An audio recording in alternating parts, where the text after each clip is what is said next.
Welcome to another exciting episode of Poly TV Newspaper Review and Analysis. It's a beautiful Friday, and we are actually excited because it's almost weekend. I'm being joined in the studio today by our analyst, a political analyst, and also a news and current affairs analyst, Mr. Simon Fakeye. Welcome to the program, sir. Good morning. Yeah, I know Fridays are usually for are very close to weekend. Yeah. And I'm sure you are quite jollificating towards the weekend. Yeah, we are getting set for tomorrow. Tomorrow, what's happening tomorrow? Yeah, there are. I have about 2-3 events. Okay. I hope to attend at least 2 of it. Okay. Some of my friends are having book launch and all of that. Oh, okay. I hope to join you for that too. Hey, you are so classy. All right, so let's get straight to it. Hi, I'm Samuel Olaniyan, and I'll be the host of today's episode of Newspaper Review. So straight away, we have with us on the front page of the newspaper, we have Tribune, we have Vanguard, we have The Punch, we have Daily Trust newspaper, as well as Guardian newspaper. On the front page of the Nigerian Tribune, that will be the first we'll be looking this morning. On the front page of the Nigerian Tribune newspaper, gunmen wreak havoc in Ondo, Oyo, Kebbi, disguised as vigilante men to kidnap 4 on Kishi Beti Road, abduct wife, shoot husband in Ondo State, kill 2 police officers in Kebbi after attack on border post. And also we have rescued Beti kidnapped victims, that according to Oyo State government sources. I think we've had enough of this, shall I say, insecurity, kidnapping, and a whole lot. But I want to defer a bit because a lot of people are saying Tinubu is winning the war against insecurity. But it seems this whole issue of kidnapping, gunmen, almost every day, it seems recurring. Like, do you think the president is really doing much to ensure that such incidences don't occur? I believe President Bola Ahmed Tinubu is doing his best in terms of encouraging, financing, mobilizing, training, and provision of security equipments to Nigeria security operatives. You see, it is just a saddening issue that politicians would always take advantage of the election season to create havoc or chaos in the country. When you look at it, you agree with me that it's all political. Yes, it is unfortunate because before now, it wasn't as incessant as this. But just to let the general public come to the opinion or the realization, conclusion that the government, the federal government is not doing well. It's not protecting its people. So the need for new president or new party to come in. So that is the essence of the whole thing. But it's unfortunate that lives are being lost. Breadwinners are being killed just anyhow. So, and the whole problem, I mean, from our standpoint, is that all these things are internal. The killings in Oyo, in Ondo, is nothing but political mechanism, and it can't happen without internal link. Just as Yoruba will say that Bolele Obaja Todo Oleja, as without internal somebody from inside, an external invader cannot come in. So in this case, our people just have to be proactive in terms of revealing or giving information to security operatives. They shouldn't be disappointed or feel disappointed because I can, one of the comments by the villagers is that the monarchs, some community leaders are giving fake information to security operatives, like saying, oh, the people are not here, or they are over there. Why they are residing or staying in that community? So our people should be more vigilant and be quick to expose whoever, be it monarch or community leader who they found to be relating or shielding the criminals or the kidnappers. So the president is doing his best, and I know that it's just a matter of some time. By the end, by this time next year, everything must have gone down. But we have to sympathize with the victims and still urge federal government to increase or put more effort at ensuring that those internal individuals who are creating or giving links or information to the kidnappers or killers to invade should be tracked down. Okay. All right. Thank you for that insight on the security report in Nigeria. Straight to the world of Vanguard newspaper. I'm on the front page of the Vanguard newspaper. I think the major story there still hampers on insecurity. So let's deviate a bit. We have a story from Kano State. It says Kano Assembly begins impeachment proceedings against Deputy Governor. I think while we're trying to calm the dust in Rivers State, another dust is is settling up in Kano State. Ever since the issue between the former governor and then that's the godfather and then the current governor of the state had issues, and I think it came to APC. The deputy governor have been faced with either defecting with the governor to the APC or remaining in NNPC, and so far now I think is having issue. Do you think this issue that they are currently having can also escalate to what we have in Rivers State, or do you think this impeachment will really come? I don't think so. Okay. Because it is not properly timed. Okay. At this point in time, it may not get to that. So it is too close to the primary election. I don't know how they're going to go about it. You know, for them to impeach the deputy governor, now they've served him letter.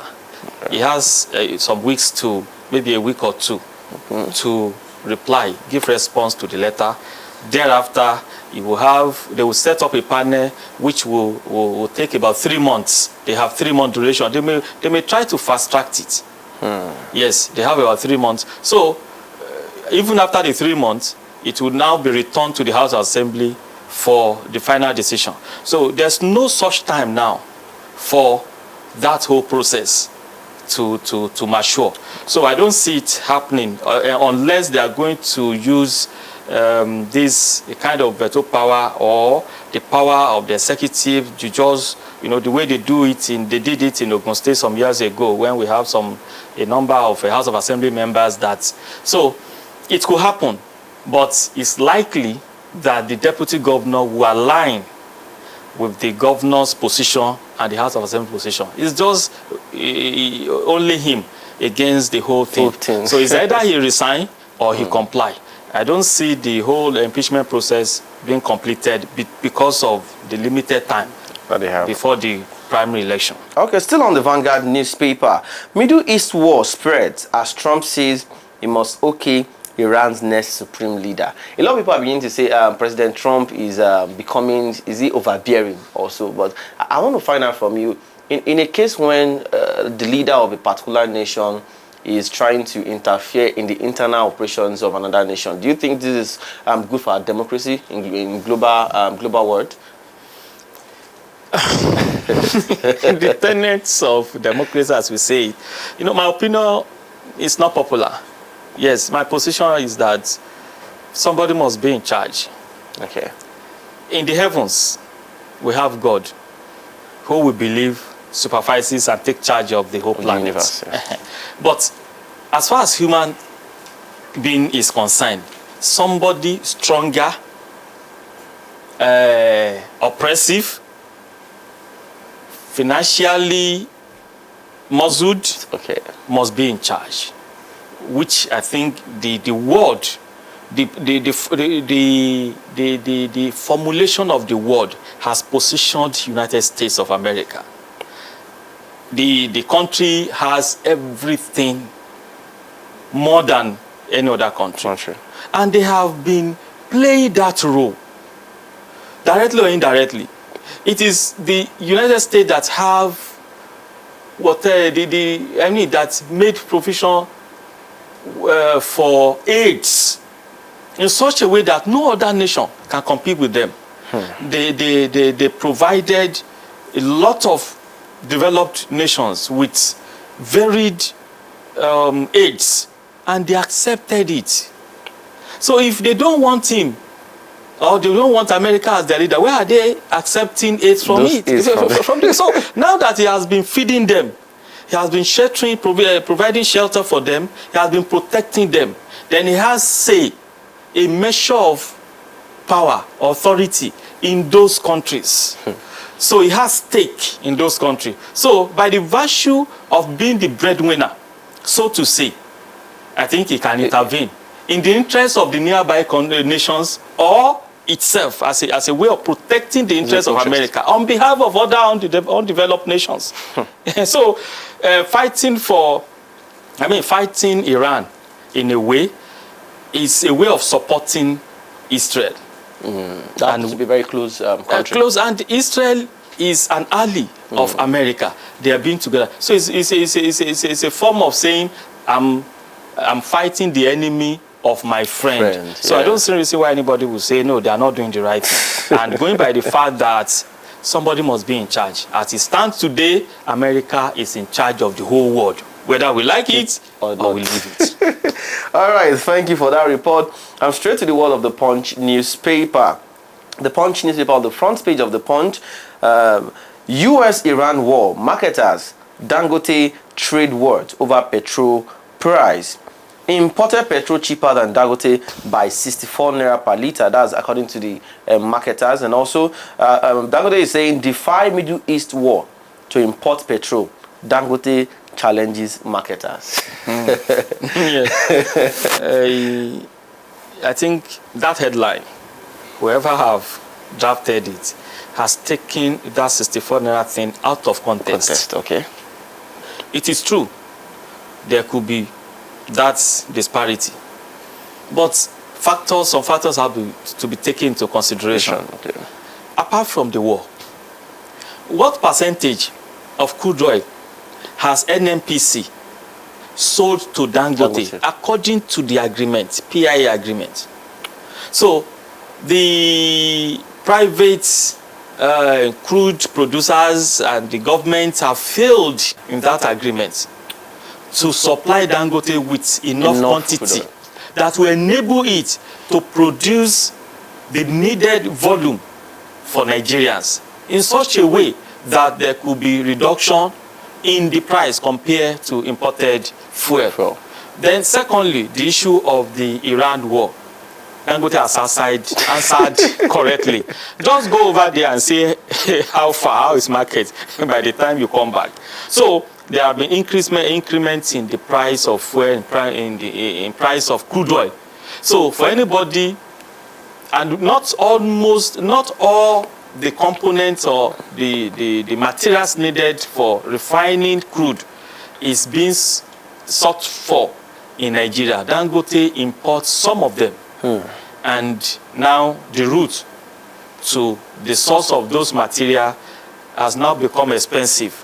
Most of the airports have been grounded. Flights cannot move again. So there are issues. I'm not briefing for them. I'm not soliciting for them. As a user consumer of fuel, I would like it to be cheaper than anything. But the fact remains that there are factors, there are issues that have made it impossible for Dangote to go as low as that price. All right, thank you for that insight. Still on the world of the Punch newspaper, DIG Mba orders retire 7 AIGs for promotion.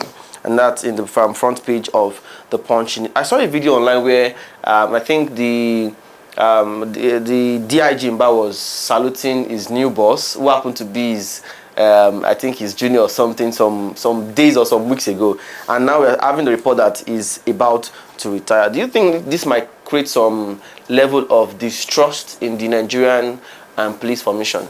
No, it won't. You see, the sympathizers at times create a lot of problem. Unfortunately, most of them don't have access to the correct or right information. Those who are sympathizing with Mba do not know what is involved with the level that Imba found himself. If Imba has been promoted, have been given double promotion in reference to where he comes from. He was from the southeast region, and there must be equal representation of the regions in the hierarchy, or how do they put it? So, at that time, Imba was the only senior officer that should be given such opportunity of promotion. So he earned it ahead of his seniors. So Yoruba will say, "Aijemeji laba somebody."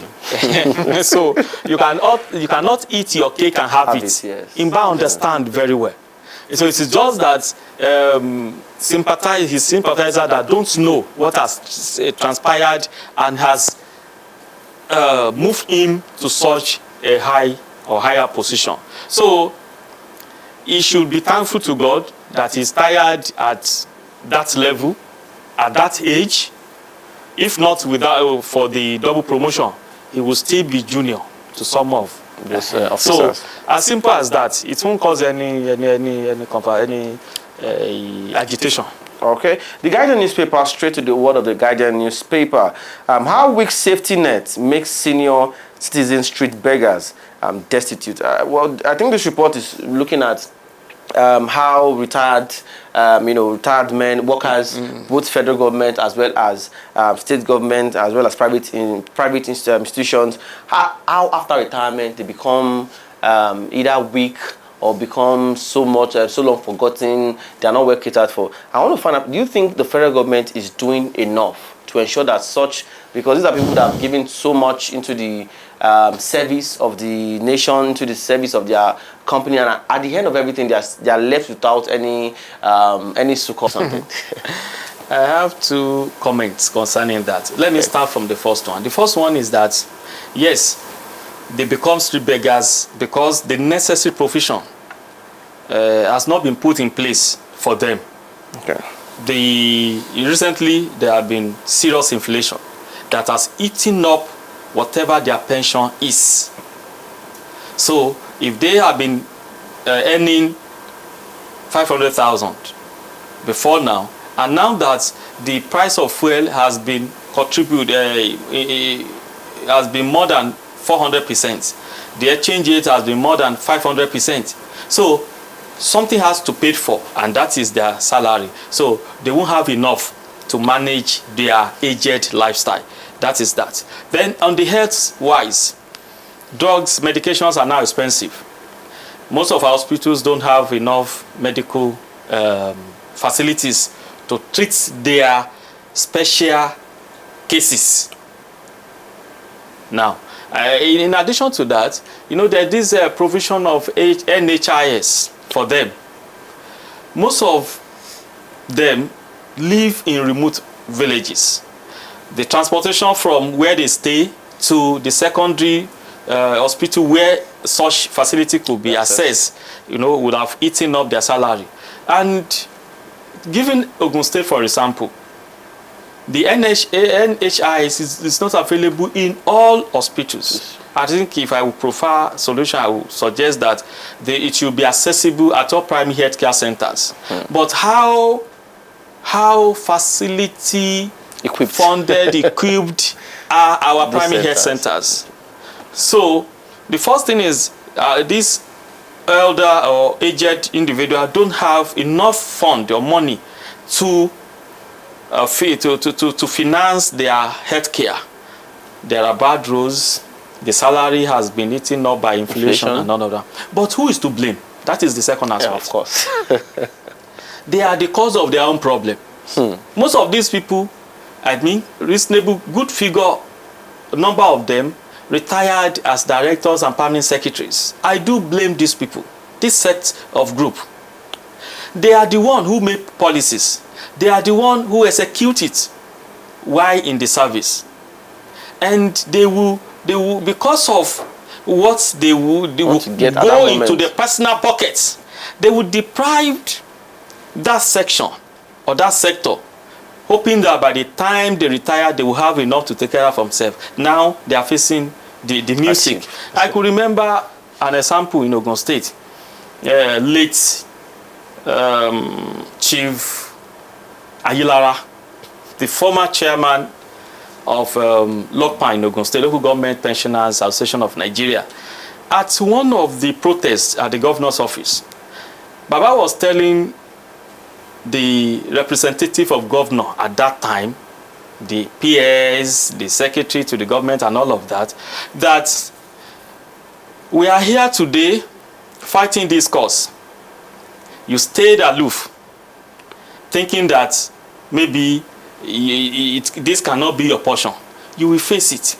And by that time, you will know what we are facing. Yes, some of you, at your exit, they pay you your pension, your gratuity. But what of your pensions? In fact, Baba was saying something that I see as a prophecy concerning this issue of gratuity today. That by 2025, those of you who are going to retire will see what you face. So today, then the PS disassociated from the chairman. But today they are facing the mission. So whatever they are facing, let them tell the young ones in the service to ensure that they make adequate provision for retirees, so that information or news item like this will not be part of our headline. All right, thank you, Mr. Simon Fakeye, for that insight on today's newspaper review and analysis. Once again, I want to appreciate for coming to the program this morning. That will be all on the newspaper review of Poly TV Ilaro. Thank you for watching. Bye for now.